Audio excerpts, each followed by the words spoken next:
d'Ivoire, la gestion et la régulation des différentes activités de la chaîne du médicament s'est toujours heurtée à certaines questions devenues sempiternelles, notamment la production, le contrôle, l'approvisionnement, le stockage, la distribution, la dispensation, l'usage et la surveillance.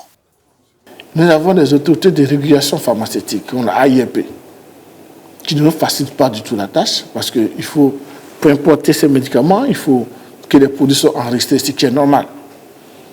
Mais pour que les produits soient enregistrés, il y a un process d'enregistrement, ce qui est aussi difficile.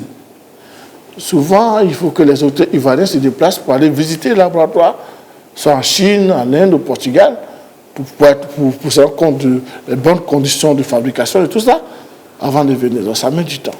Malgré les insuffisances, pour ce professionnel de l'industrie pharmaceutique, les acquis sont certes importants, mais les défis restent nombreux. Parmi les défis, la facilitation des agréments aux professionnels.